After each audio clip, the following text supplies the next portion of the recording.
And so I want to welcome everyone to the Complete Realtor podcast. Super pumped to be here. We have a beautiful Friday. It's sunning.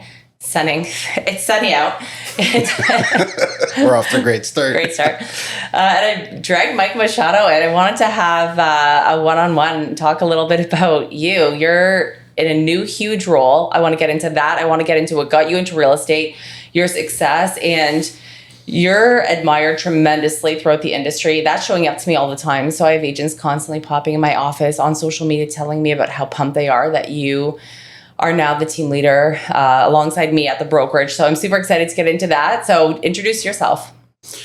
Yeah, well, thanks first of all for having me on the podcast. And it's very flattering to hear that I'm recognized. I never thought I was, to be honest with you. Still don't believe that I truly am. I've just done my thing for the right reasons and helping people for the right reasons for them, both home owners and home buyers and agents alike. So when I hear that, it's flattering, but it's never really why I did it. I just always liked helping people. But thank you for acknowledging that, and thanks for having me. Mike Machado. I've been licensed now 20 years in the industry. It's been a fun journey, ups and downs, mostly ups, mostly ups. But yeah, it's been a fantastic journey, and I am super thrilled about this role. It's a whole different side of the industry that I've always been curious about and close to. Yeah. And I think just the world's aligned, timing was right, and excited now what lies ahead. Good. So you and I have had discussions about the team leader role for some time beforehand. I was planting a lot of seeds, and I thought you were always a great candidate. And I know, I was kind of trickling in ideas with different people, and everyone thought that it was a great fit. And so what specifically about this role is the most exciting to you? I think the most exciting part of it is, I get to do what I always did, but now on a full-time basis. The greatest pleasures in life is seeing somebody succeed, knowing you had a little bit to do with it, whether it's in this industry, whether it's, coaching a kid's soccer team or whatever. The greatest joys that we have in life, I truly think, is helping people, then seeing their lives better and just knowing you had a little bit to do with it. Yeah, I would say there's so much that goes into this role, right? It's obviously there's moments of stress, and when you see a brokerage grow, you have agents that want to grow. They're going through ups and downs too. And oftentimes in this role, we feel that that's for sure. And knowing that we have those stressful moments and knowing that there are people that depend on us to help pull them through a difficult time, even with all that, it's still such I would say an exciting role. And I feel that I get poured into being in a position like this. How do you feel about your personal growth in this role? Yeah, I mean, it's exciting. Because you're right, you do have some challenges. Some agents will hit their tough spots, and being there in the trenches with them, and then you have to grow as well to find different what's the word I'm looking for, solutions to their problems. Although I've been in the industry for as many years as I have, and I've seen many things, I've never seen it all. Mm-hmm. And I refuse to say I've seen it all, because the minute I do that, something new will show up. Yeah. So I think this role is even greater learning experience, because we are forced to grow and learn, because so many people rely on us. Yeah. To kind of guide them. Some require a bit more handholding. Some require us just to give them direction. But they still need us and turn to us for that guidance, especially in turbulent times like the market has been. Mm-hmm. So my first experience with you, actually, we visited the Niagara office the other day, which is the second time I've seen you in that office. The first time you were training, and I didn't know you. Like, I knew of you and I didn't know you. And I was so impressed when that training happened. You did a really good job. And I know that you do a lot of training. You support the agents that way, but that was really impressive. And you stuck in my mind after that, because although you were an agent with us, you would reach out frequently, we would talk, and you would always mention, hey, Ton, if you know someone that needs help, send them my way. And that leadership quality is just who you are. That's just from the beginning. That's who you've always been to me, that would always show up, which is wonderful. And I learned a lot of new things about you throughout this journey. And what, some of these interesting things that show up is what you did before real estate. And so a lot of the newer agents that are coming in are actually coming straight from school. And so a lot of them don't have previous employment, but you have a really fun background. Talk to me exactly about what you did before real estate, where you came from and your experiences. Oh, yeah. So before real estate, there was two worlds that I knew. So just before real estate, I worked in construction, high rise. Didn't do it for very long. It was about a year and a half, just shy of 2 years. That was a great learning experience. It really taught me discipline. And I think it was working through crazy weather conditions, being 52 stories up in the air in crazy winds and still having to put in a full day's work. So coming into real estate, it was a good kind of, education in the sense that what we had to do in real estate to succeed didn't feel like work now because I wasn't outside when it's minus 25. So that was cool. Before real estate, where I spent most of my youth, I guess, working that I shared with you was high school, got into, some trouble, and my guidance counselor recommended that I do some community work so that I could be busy and less bored and cause trouble. And she hooked me up with a security company that had a canine unit. And our job was they were to do guarding, whether it be personal bodyguarding or guard mansions, extravagant properties. And it was all canine related. So you'd be working with a dog. Because I was young, I just really went there to vacuum the cruisers, take dogs out of their dog kennels, wash the dog kennels, walk the dogs, that kind of thing. And I was liked immediately by the staff and the sergeants there. And on my 18th birthday, they called me and said, as soon as you leave school, you need to come in. And I thought I did something wrong. And I went, and they said, well, congratulations. As of today, you're going to be a guard. The paperwork's been pre-filled out. You're going to sign it. And it was pretty cool. At 18 years old, here I am in a full uniform with a dog, having to do personal guarding for, mansions. And I got to do the NHL awards backstage and personally escorting, celebrities from their limos through the back of a building and onto a stage. I got to do the Miss Canada pageant, Puff Daddy or P. Diddy. Well, we'll keep that name out of the podcast period. But there was that adventure too. But I also got to do a lot of not so pretty stuff. Got to do a lot of metro housing and working apartment buildings that were high crime, and we were there to kind of clean the building up, so to speak, with our presence and the presence of the canine.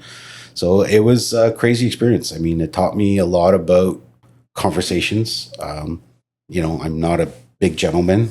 So for my personal safety, I had to learn how to do conflict resolution very quickly so that things didn't escalate further. So a lot of what I learned in that industry, I never realized paid off dividends later on, especially in this industry, because I got to learn neighborhoods very quickly, what was safe, what wasn't, how to deal with very upset, very irate people in their most heated moments, and how to calm them down so that there wouldn't be an escalation. So I walked into it just thinking it'd be fun and cool to wear a uniform and have this guard dog with me all the time. But now looking back, it gave me so many lessons that I applied in this industry.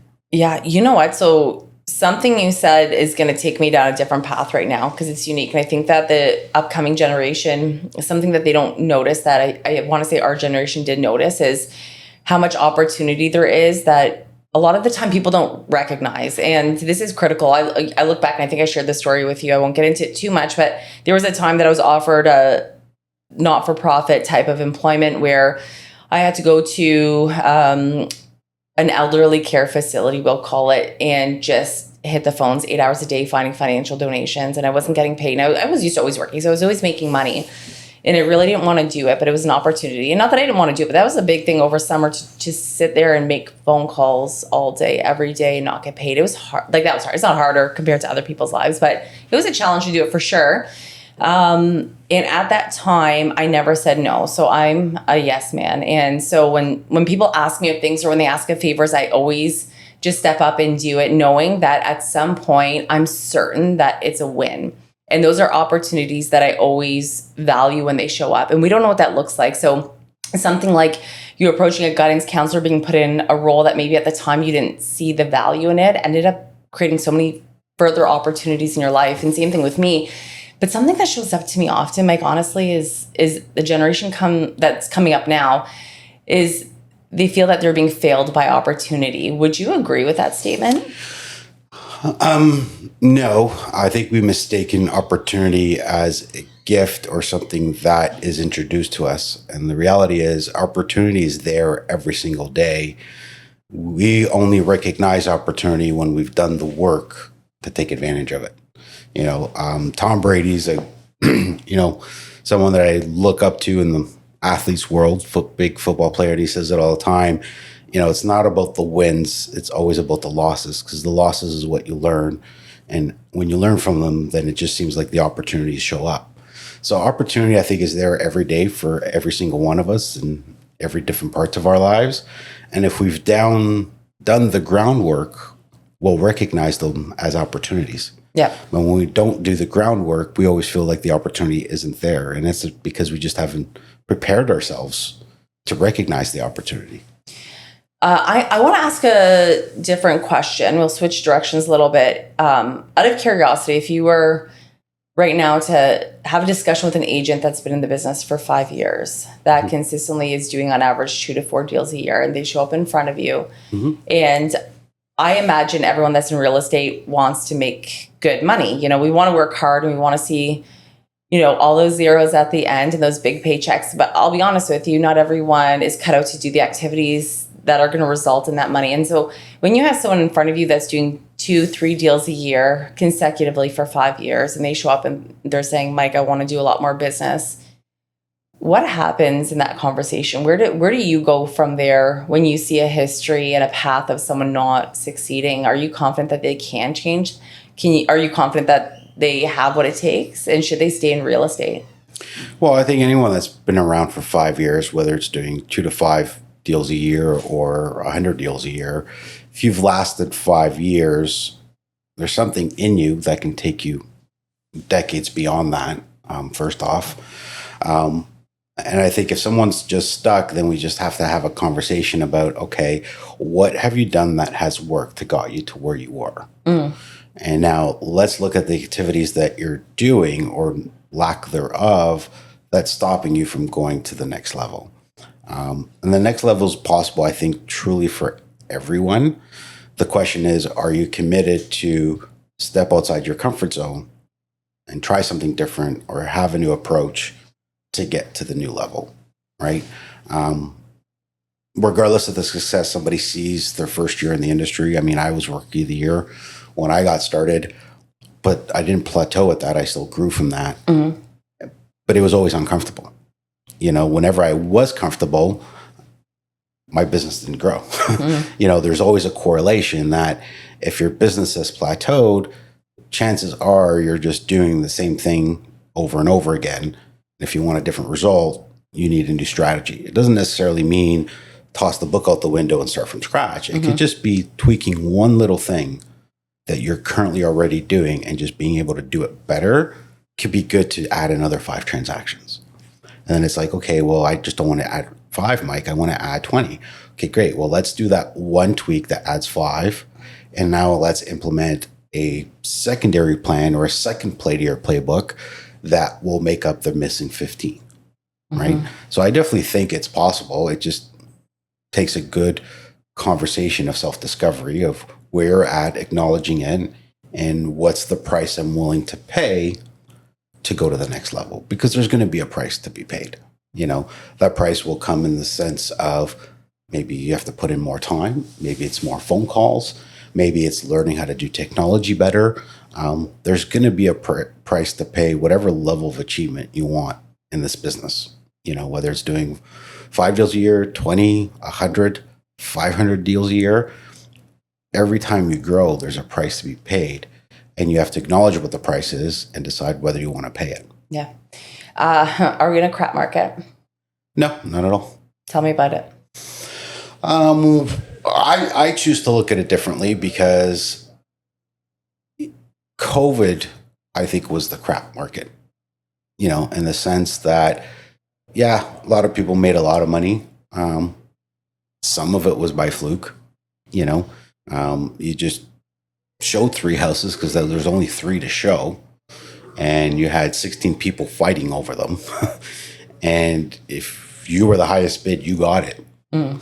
You know, this is a great market that if you decide to study the industry, learn to make it a business, own your skills, learn how to have good conversations with buyers and sellers, and now actually advise them what's in their best interest, this is the best market to do it in. Because families right now are looking for that guidance everywhere. They don't need you to go in and say, we'll take offer Sunday and 7 of them will show up. They need somebody to be like, hey, I'm hurting right now. You know, our mortgage has gone up. Should we downsize? Should we just refinance? They're looking for that leadership in you as an agent. And I think this is the opportunity now to take market share, help buyers and sellers. This is where you can shine completely. And it's a good market. I mean, for buyers, interest rates are low. I just met with a mortgage broker earlier today saying that he's got a promo on a 3-year fix at 3.79. Like, we're back to good rates. You know, my first house that I bought when I was 22, I paid 7.3% interest with RBC. So as a first-time buyer back then. So first-time buyer now, you're paying 3.79. That's a good interest rate. And unlike COVID, you can grab any real estate app and there's going to be 2 to 3 dozen homes in the price that you can afford available to see.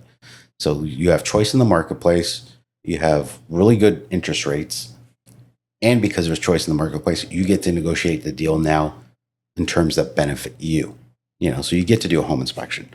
You can take your time getting your finance all approved, all that kind of stuff. So I do think it's a great market. You've done a lot of coaching and mentoring of agents, and I see it and they're successful as a result. If I could ask you, could you guarantee that someone could double their business if you coach them? Can I guarantee it? Only if they can guarantee their end of the bargain. I can guarantee I can come up with plays that can work with their natural personality, with their education. We can definitely come up with game plan that will work, and I know it will. But the caveat always to that is you got to do your end of the bargain. You got to take the steps. You know, if I say make 10 phone calls and you made 8, it doesn't really count. Right. You didn't do the work. Right.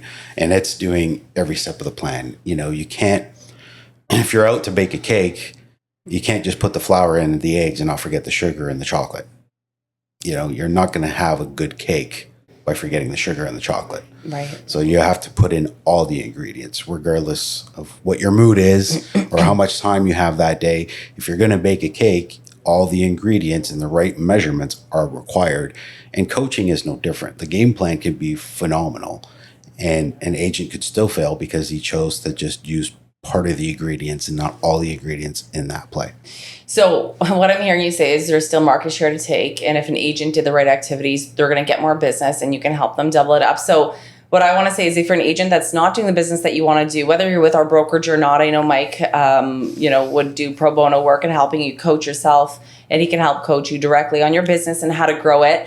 I think he's a perfect candidate to do this. And I know I've seen it live in action. And so I would say I'd love for people to reach out to you, to connect with you, to help them, grow their business to where they want it to be so they don't leave the business. I don't like seeing realtors get out of real estate. I think real estate is such an incredible path that opens up so many doors. You meet so many people, and my life has forever changed as a result of being in this business.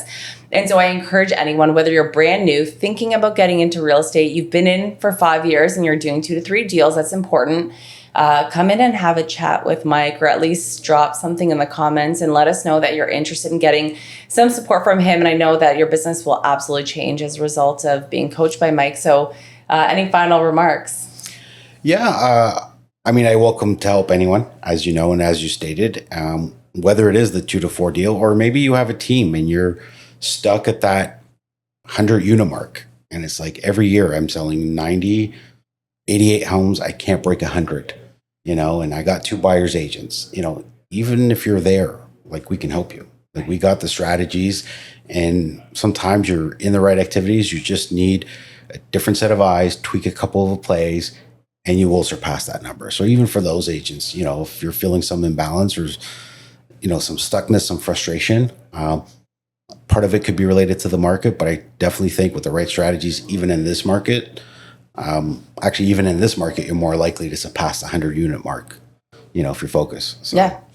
Well, that's breaking through glass ceiling. So thank you everyone for joining us. Awesome having you in, Mike Machado. Happy to have him in. And we'll catch you guys next time. Great. Thanks for having me. And in the meantime, sell, sell, sell.